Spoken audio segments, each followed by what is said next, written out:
अस्सलाम वालेकुम। उम्मीद है आप लोग ठीक हैं, खैरियत से हैं। अल्लाह की ज़ात आप लोगों को अपने हिफ्ज़ व अमान में रखे। हमारी दुआएं हमेशा की तरह आपके साथ हैं। सलामत रहें, खुश रहें। अल्लाह पाक इसी तरह पर आप पर रहमतें बरसाता रहे। आपसे जो गुजारिश की जाती है कि चैनल को ज़रूर सब्सक्राइब करें और बेल आइकन को प्रेस करें। ज़्यादा से ज़्यादा व्हाट्सएप ग्रुपों में इसका लिंक भी शेयर करें। राय का इज़हार ज़रूर किया करें। पाकिस्तान सलामत रहे ता क़यामत रहे। पाकिस्तान जिंदाबाद, पाकिस्तान हमेशा जिंदाबाद। दोस्तों, कोस्तान स्कैंडल इस वक्त पाकिस्तान की तारीख का एक बड़ा स्कैंडल बना हुआ है। सबकी नजरें इस पर हैं, क्या इसमें एहतसाब होगा? कौमी एहतसाब ब्यूरो नैब ने 40 अरब रुपए के कोस्तान मेगा करप्शन स्कैंडल में 8 मुलजमान को गिरफ्तार कर लिया, जिनमें 2 सरकारी ऑफिसर हैं, 2 बैंकर्स हैं और 4 ठेकेदार शामिल हैं। जेली चेकों की मंजूरी व दस्तखत, जेली तामीराती फर्म्स, एजी ऑफिस के एहलकार की बेजाब्तियों की मिली भगत बैंक की सहूलतकारी साबित हुई है। सूबे के सबसे बड़े मालियाती करप्शन मेगा स्कैंडल की तहकीकात का सिलसिला मजीद वसी। स्कैंडल में मुलव्वस मजीद गिरफ्तारियों के इम्कान का जाहिर किया जा रहा है और मुलजमान पर इल्जाम है उन्होंने जेली बैंकिंग, मालियाती धोखाधड़ी, मनी लॉन्ड्रिंग के जरिए अरबों रुपए की खुर्द बुर्द की और मवासलात व तामीरात C&W डिपार्टमेंट के अफसरान के साथ मिलकर मिली भगत बेनामी अकाउंट्स और जेली फर्म के जरिए फंड जो है वो मुंतकिल की है। सूबे के सबसे बड़े मालियाती करप्शन मेगा स्कैंडल की तहकीकात का सिलसिला मजीद वसी कर दिया गया और इस स्कैंडल में मजीद गिरफ्तारियां भी जो है वो जल्द सामने आने वाली है। इस स्कैंडल में कई सियासी शख्सियात के नाम आ रहे हैं जिनका ताल्लुक पीटीआई से है और इसमें आजम स्वाति भी शामिल है। पीटीआई के लोग मुतालबा कर रहे हैं कि इस स्कैंडल की तहकीकात तक आजम स्वाति को पीटीआई से निकाला जाए। अभी देखें, ये 40 अरब बताए जा रहे हैं, बट मेरा बिल्कुल जो इस पे मेरा जो जिसे कहते हैं ना कि मेरा इस पे यकीन नहीं है कि ये 40 अरब है। ये 400 अरब भी हों तो ये कम है। देखें, जो जिस तादाद में गाड़ियां बताई जा रही हैं, जाहिर है कुछ ना कुछ पीछे भी रह गई होंगी, कुछ ना कुछ ऊपर नीचे भी की होंगी। फिर उसके अलावा करप्शन की जो इन्वेस्टिगेशन करने वाले हैं वो भी तो वहीं के ही है ना, वो भी तो उसी सिस्टम का एक हिस्सा है ना। उनको भी तो अब माल चाहिए ना, उन्होंने भी तो अब अपना घर भरना है ना।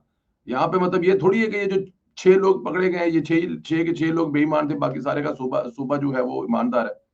ये नैब जहां पे जो बैठी हुई है, ये जो नैब वहां पर कर रही है, ये नैब तो खुद बंद पड़ा हुआ था, ताला लगा हुआ था नैब को। ये तो अब किसी जगह से मतलब को प्रेशर आया तो शुरू हुआ है ना। ये कब से कर रहे हैं? ये जो कोठियां, ये जो बंगले, ये जो कारें किसी को नजर नहीं आ रही थी। बेनामी अकाउंट्स हैं, जेली बैंक्स, फर्म से जेली हैं जिनका नामो निशान ही कोई नहीं है। क्या हुआ होगा कि एक जगह का ठेका निकला होगा, निकला है ना, वो कागजों में ठेका होगा। हिंदुस्तान की एक फिल्म थी, उसमें वो हुकूमत जो है वो कुएं बनाने के लिए पैसे देती है कि जिन गांव में पानी कम है वो कुआं बनाने के लिए हुकूमत पैसा देती है। उसका तरीकाकार क्या होता है? उसका तरीकाकार ये होता है कि वो जो फंड है वो इस तरह रिलीज होते हैं कि इंस्पेक्शन होती है, फंड रिलीज, इंस्पेक्शन होती है, फंड रिलीज, इंस्पेक्शन होती है, फंड रिलीज। जगह देखी, फंड रिलीज कर दिया, वहां पे मजदूर आके खुदाई शुरू कर दिए, थोड़ा सा फंड रिलीज कर दिया, फिर वो खुदाई सीधे चली गई, काल कर दी, फिर उसकी बाकायदा तौर पे उसके इफ्ता पर जो उसका कोई डीसी एसी है उस कुएं पर आता है। अभी अब उस फिल्म में दिखाया ये गया कि किसी भी जगह पे कोई भी खुदाई नहीं हुई, लेकिन फंड रिलीज के मुताबिक कुआं कंप्लीट हो गया, तो उसके खिलाफ वो अदालत में केस करते हैं। और फिर अदालत में जब केस करते हैं तो वो देखते हैं कि आहिस्ता आहिस्ता वो तो किसी जगह पे कुएं का नामो निशान नहीं है, तो जो सारे पैसे हैं वो ये जो मालियाती स्कैंडल है इसकी तरह कर करके निकलवाते रहे। ना कोई सड़क, ना कोई नामो निशान, ना कोई पुल, ना कोई किसी जगह देने वाले भी, क्लियरेंस देने वाले भी, इंजीनियर भी, पता नहीं इसमें कौन कौन से शामिल होंगे। तो ये सूबा केपी के है जनाब। फिर बता रहा हूँ, पाकिस्तान तहरीक इंसाफ का वो सूबा जहां पर 13 साल से हुकूमत मुसल्लत की गई है करप्शन खत्म करने के। तहरीक इंसाफ नारा लगा के आई थी कि 90 दिन में करप्शन खत्म करेगी। तो ये 40 अरब वाला जो डिस्कोला है, मैं इसको नहीं मानता, ये कम से कम 400 अरब का होगा। अब देखते जाएं इसमें। अब देखिए इसमें पकड़े कौन गए हैं अभी तक फिलहाल। इसमें पकड़े गए हैं जनाब, बैंकर्स पकड़े गए हैं, ठेकेदार पकड़े गए हैं और दूसरे अफसरान पकड़े गए हैं। क्या इसमें कोई सियासी बंदा मुलव्वस नहीं होगा? क्यों भाई, ये कैसे हो सकता है?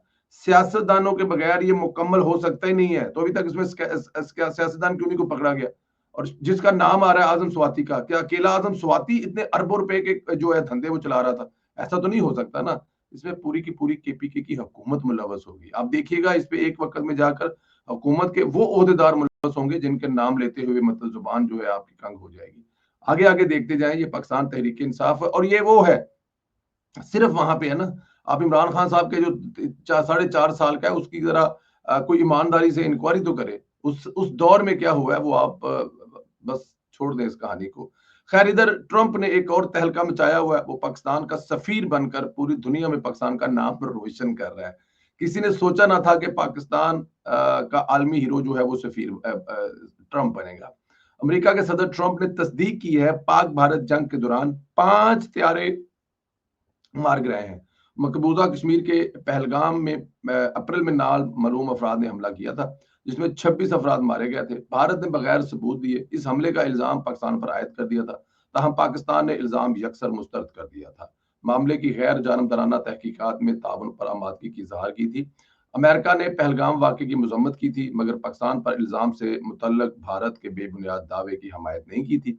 ताकत के नशे में मुब्तला भारत ने 7 मई को पाकिस्तान पर जंग मुसल्लत कर दी थी, जिसका पाकिस्तान ने भरपूर जवाब दिया था और रफील समेत भारत के 5 त्यारे मार गिराए थे। ताहम अब अमेरिका के सदर ट्रंप ने व्हाइट हाउस रिपब्लिकन कांग्रेस से खिताब किया, जिसमें उन्होंने ये नहीं कहा कि पाकिस्तान ने भारत के 5 त्यारे मार गिराए, ताहम ये जरूर कहा कि हकीकत में 5 त्यारे मार गिराए थे। उन्होंने इस मामले की तफसील नहीं बताई, बस ये कहा कि सूरत हाल बद से बदतर है।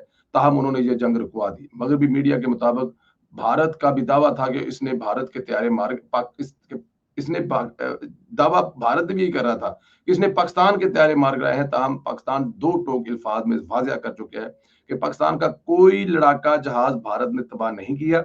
भारत इसका सबूत पेश करने में हमेशा नाकाम रहा।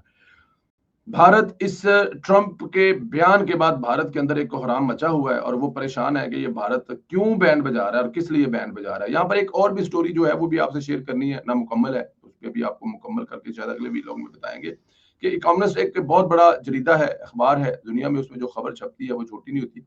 उसने भी भारतीय तैयारों की जो है वो एक ये जो 7 मई वाले दिन जो है वो 7 मई से लेकर 10 मई तक एक रिपोर्ट छापी है, जिसमें भारतीय तैयारों का उन्होंने जनाब भारतीय तैयारों को तो लोकल जो मैं अब क्या कहूँ कि जो जलंधर से बठिंडा की तरफ एक बस नहीं चलती लोकल, जो पुरानी पंजाबी फिल्मों में दिखाई जाती हैं जी, वो वाली बस करार दे दिया गया है।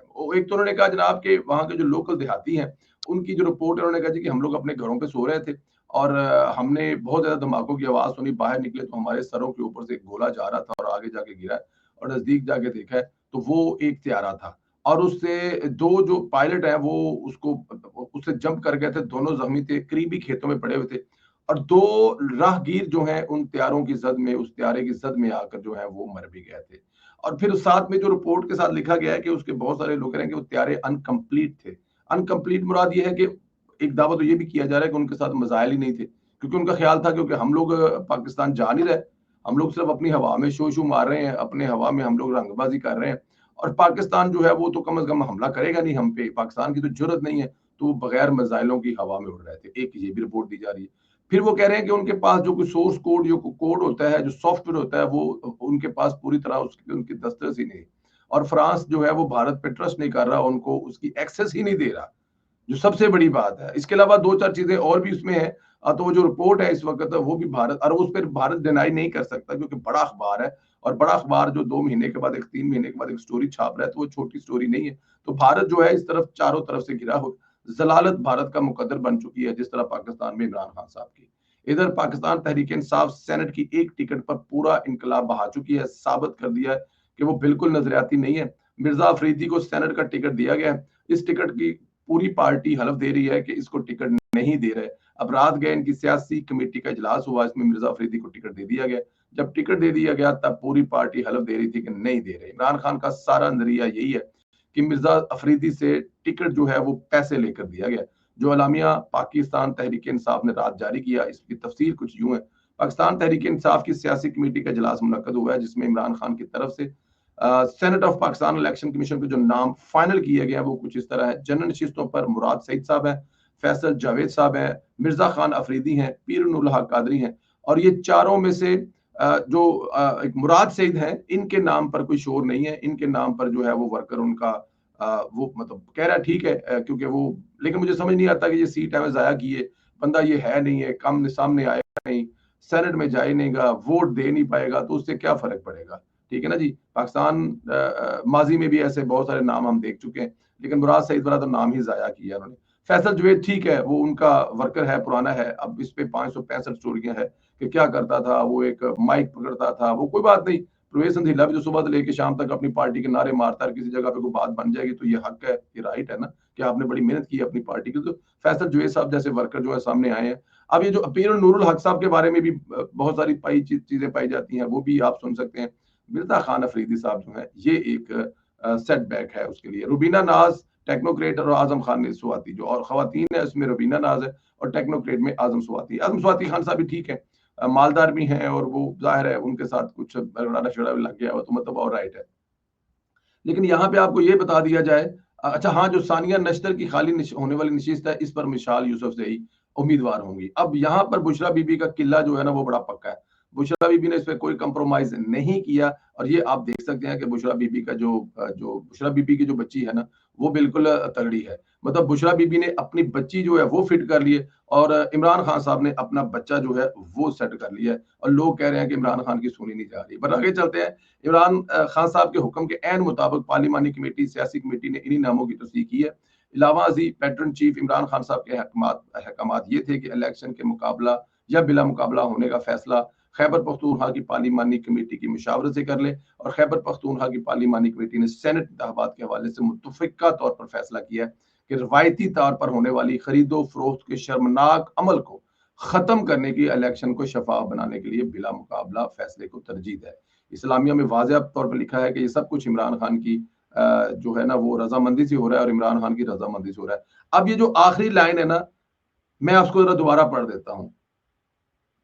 खैबर पख्तूनख्वा की पार्लिमानी पार्टी ने सेनेट इंतखाबात से हवाले से मुतफिका तौर पर फैसला कर लिया कि रवायती तौर पर होने वाली खरीदो फरोख्त के शर्मनाक अमल को खत्म करने और इलेक्शन को शफाफ बनाने के लिए बिला मुकाबला फैसले को तरजीह दी। अब मुझे इस बात में बताएं, ये किस सूबे में हो रहे हैं? ये केपीके में हो रहे हैं, ये पंजाब में नहीं हो रहे, ये बलूचिस्तान में नहीं हो रहे, और ना ही ये सिंध में हो रहे हैं।